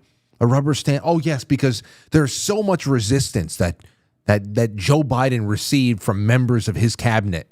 So much resistance. There was no rubber stamping going on there. It wasn't even Joe Biden. There still is, somebody was rubber stamping on behalf of Joe Biden. So you're 2,200. What departments are you going to pick them from? Well, the same as President Biden did when he changed 3,000 out. Let me just, I'm down to a minute 30. The chairman's been generous with colleagues on both sides. I may have to go a couple minutes over, but let me just say. I love when they do this too. They ask this gigantic question and they say, all right. Like Bernie Sanders, who is a complete caveman now. He was always a disheveled little freak, but now he's a complete caveman. Okay. Unbelievable. The ultimate. It's beyond the ultimate irony that these people, it brings clarity to why nothing gets done. Not only are most of these people on the take, but then you can just see how fragmented their brains are. Bernie Sanders, do you believe that climate change is a threat to our health care? Oh, enough of that. We don't have all day. Will you say here today that abortion is health care? All right, enough. We only have a few minutes. Enough of that. They're fucking nuts. Talking about Robin wanting to break her laptop. If I were in Robert Kennedy's chair there, suffering the indignity of being talked at by these absolute retards, I would need a pile of pens, a stapler. I would need something next to me so I can just throw. Boom. Just throw. You get a pen too. You get a pen. Just throw. I'm just chucking things. Are you kidding me? Just a little bit of quarters. Give me a pile of pennies so I can throw it at people. All right, we only have a few minutes. Here. Well, you say, oh man, it's nuts. Hold on, let's listen to a little bit more of Horseface. So let's just answer. This would be this. I hope, since you're asking to become the top healthcare official in the United States in terms of HHS, huge ramifications, and part of this job is to be the senior advisor to the president on health issues. So when we're looking at this purge and we're looking at laying off workers, when we're looking at potentially the president's illegal offer to try to buy out federal employees, which I would say to any federal employees, think twice. Has this individual in his business world ever fulfilled his contracts or obligations to any workers in the past? But if you are in this take the deal, get the hell out. You're not needed anymore. Position, will you pledge that you will not fire federal employees who work on food safety, work on trying to preventing things like salmonella? Senator, there are 91,000 employees. So that I take that as that's a simple yes. And I'm going to take that as a no. Run that agency I take that as a no. Will you actually? We talked about protecting America. I take that as a no. Okay, I take that. You're not going to let all 91,000 stay there. And I'm glad. I'm really glad that RFK just said no. I'm not going to pledge to do that. How am I going to do my job if I can't? If I have to pledge to you today that everybody that is there right now, who I believe is cumulatively putting together an effort that is subpar. I think we need some change-ups. And you never care when whatever dupe you call the president and want to call president change things up. Anyway, he goes on. He talks about how Americans do not like the Affordable Care Act, and they would prefer to be on private insurance, which they do. Then we have Kennedy stunned Senator Catherine Cortez from Nevada into complete silence by exposing the harsh reality of America's dire health crisis. Take a listen to this. Eve, how do you live with that? So it doesn't matter that you're before us. It could be anybody coming before us as long as they're a rubber stamp for this administration and disregarding your beliefs and what you think. I guess my question to you is, if it really is fundamental to what you believe, how do you live with that? How do you address those issues as you're moving forward, knowing that it's going to harm Americans? Yeah. You want me to answer the question? No, I'm asking you. Okay. President Trump has asked me to end the chronic disease epidemic and make America healthy again. And I'm So in a is that the unique only reason position. why you're at HHS? Is that the only reason why then you're at the HHS, to address that one issue? President Trump has asked me because I'm in a unique position to end that. And that is what I'm doing. And if we don't solve that problem, Senator, all of the other disputes we have about who's paying, and whether it's insurance companies, whether it's providers, whether it's HMOs, whether it's patients or families, all of those are moving deck chairs around on the Titanic. Our ship is sinking. Our 60% increase in Medicaid over the past 4 years is the biggest budget line now, and it's growing faster than any other. And no other nation in the world has what we have here. No other nation has a chronic disease. We have the highest chronic disease burden of any country in the world. We had, during COVID, we had 16% of the COVID deaths in a country. We only have 4.2% of the world's population. We had a higher death count than any country in the world. And when CDC was asked why, they said it's because Americans are the sickest people on earth. The average person who died from COVID, American, had 3.8 chronic diseases. This is an existential threat economically, to our military, to our health, to our sense of well-being. And it is a priority for President Trump. And that's why he asked me to run the agency. And if I'm privileged to be confirmed, that's exactly what I'll do. Yeah, well, I mean, hey, that's right. And that was one of the most jarring things we learned earlier on in 2020, is that there is a 3 to 4 chronic comorbidities. And that was on top of the fact that people were being forced to take Anthony Fauci products that were not very kidney friendly, and everything else. But like I said, there's things that he had to do to get through. I mean, then of course we had Elizabeth Warren, who was just a complete waste of life. Seriously, a little bit more. You said that President Trump asked you to, quote, clean up corruption and conflicts. Sounds great. You've said that you will, quote, slam shut the revolving door between government agencies and the companies they regulate. That also sounds great. So here's an easy question. Will you commit that when you leave this job, you will not accept compensation from a drug company, a medical device company, a hospital system, or a health insurer for at least 4 years, including as a lobbyist or a board member? Can you just repeat the last part of the question? Can I commit You're to not what? going to take money from drug companies in any way, shape, or form. Who? Me? Yes, you. Oh. Yeah, I'm happy to commit to that. Okay, good. That's what I figured. I said it's an easy question. It's an easy question. I'm saying, no, hey, here comes the Whopper, Mr. Kennedy. Here comes the Whopper. And then she tried to switch it around. I don't know if this next one over here, it clipped is the one where she said, "Well, are you going to make money suing? Are you going to make money suing these drug companies?" It was so crazy. It was a crazy thing to see this whole thing switch back and forth. Here, let's listen to this. I'll comply with all the ethical guidelines. That's not the question. You have said You're asking me, Senator, you're asking me not to sue pharmaceutical companies. Yeah, you are. No, I am not. It's the most low volume scream ever. Thank God she had a microphone. Even with the microphone, there's no projection. She's such a wimpy little gas bag. Ugh, gosh. Every time she shows up at one of these hearings, 50 years. We go 50 years. All right, that's exactly what you're doing. Look, no one should be fooled here. As Secretary of HHS, Robert Kennedy will have the power to undercut vaccines and vaccine manufacturing across our country.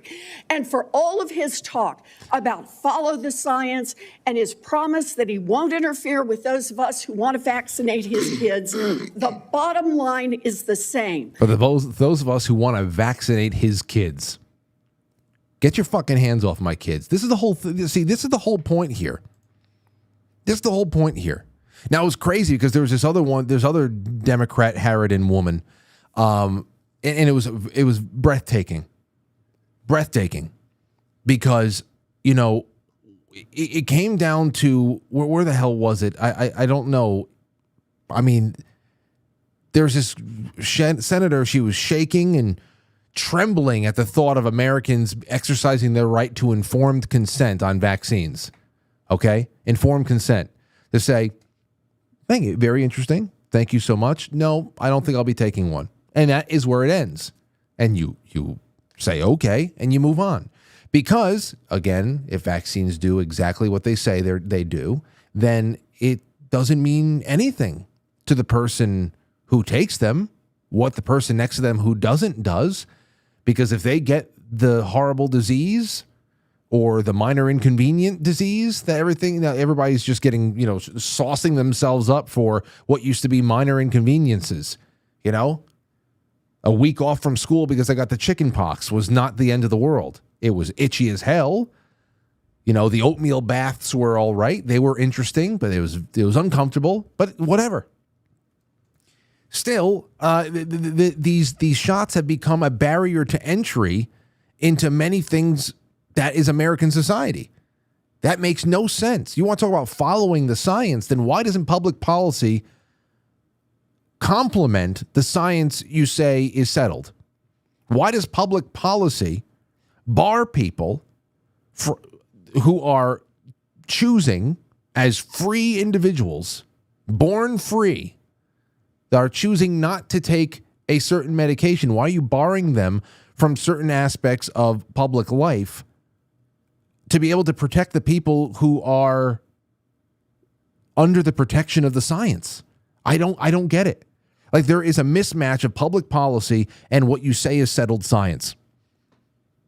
And that right there causes a lot of distrust.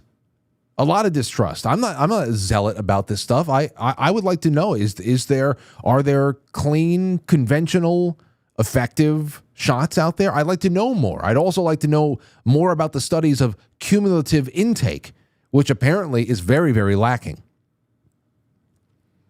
But to hear these Democrat senators shaking and trembling at the thought of Americans exercising the right to informed consent, because I forgot who the hell said it, you know, these shots save 500 children a year from dying from the measles.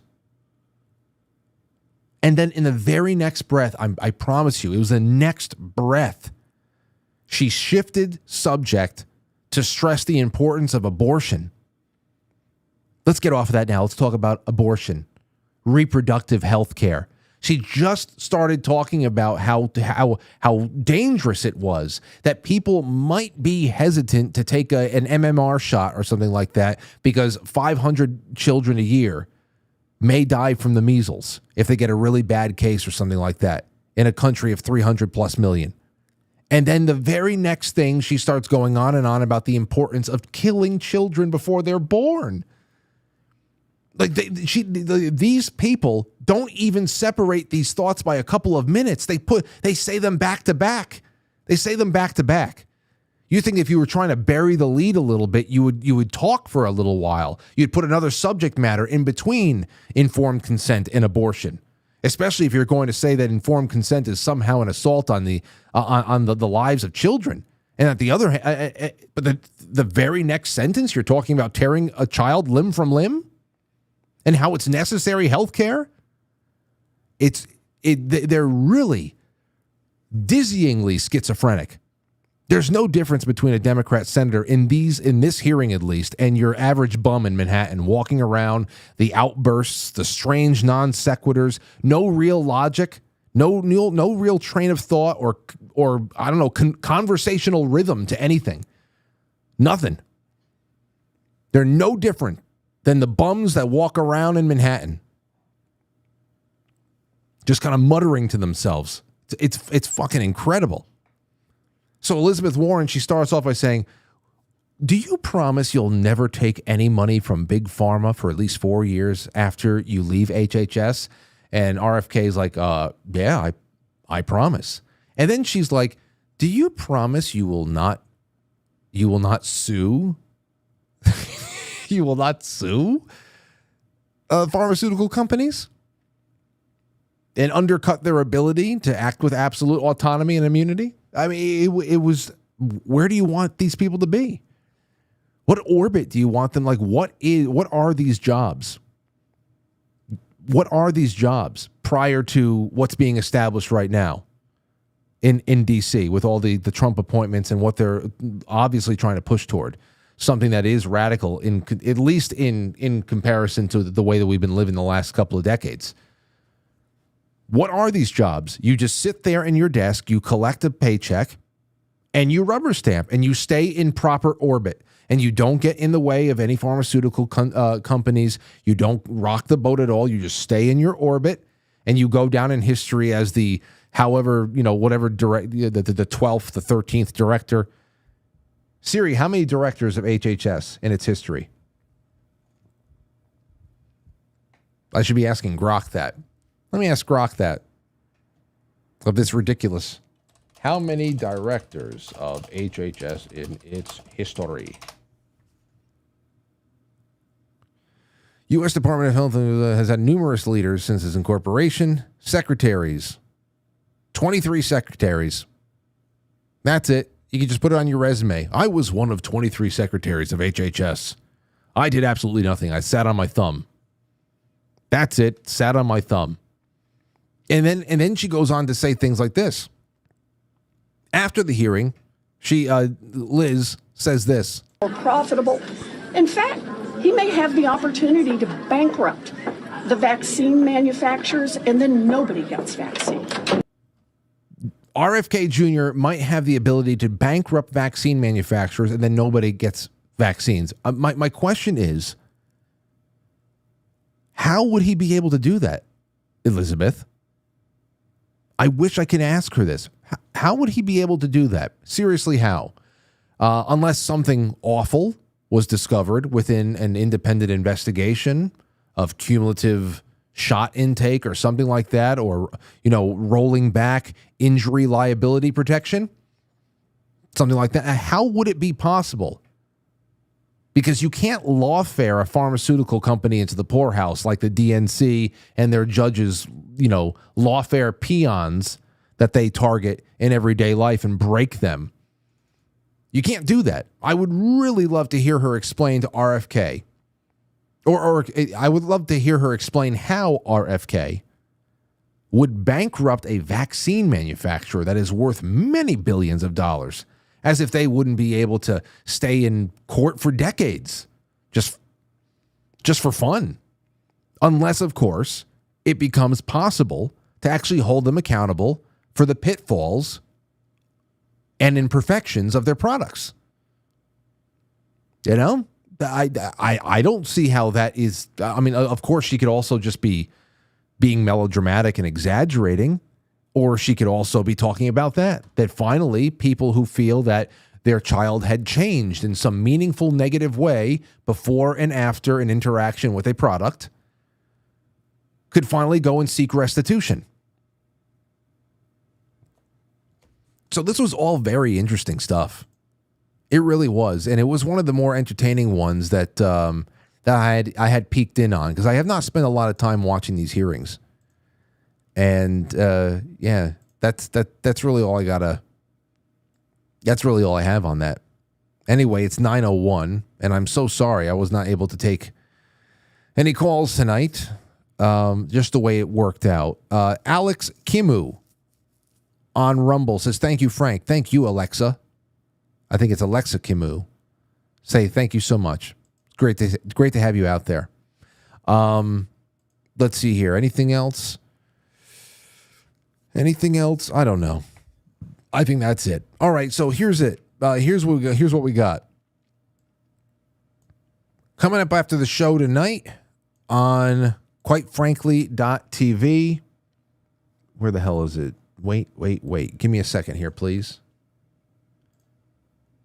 Here we go. On the January 29th, 2025 After Hours presentation on Quite Frankly.tv, last night somebody had suggested a presentation by one Rosa Koiri or Kiori.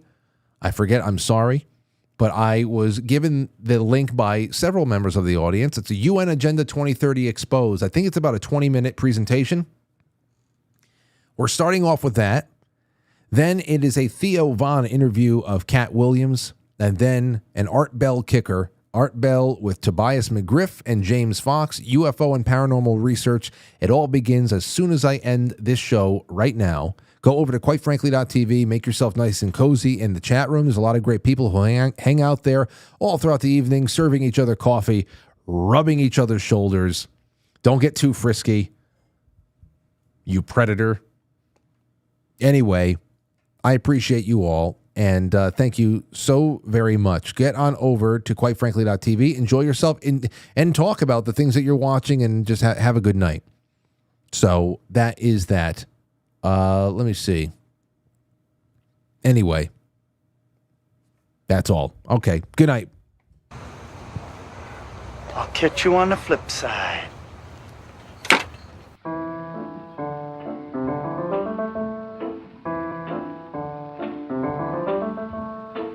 Quite Frankly is filmed before a live studio audience, and now our super chatters, starting with all of our friends over there on Rumble: Jay Semo, Jen Mule, Joseph777, and Alexa Kimu. It's so good to have you guys here. I'll see you tomorrow. Thank you to all of our gold pillars. I'm releasing the scratching right now. And yeah, 7 o'clock Thursday night. Should be great. Zach Voorhees on to talk about quantum computing and more.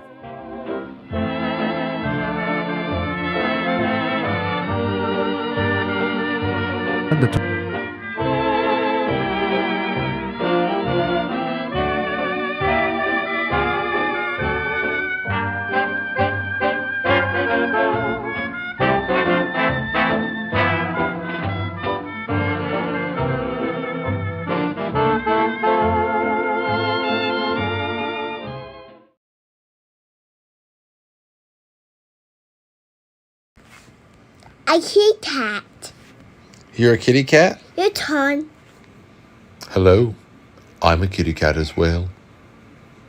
Will you shut up? Meow.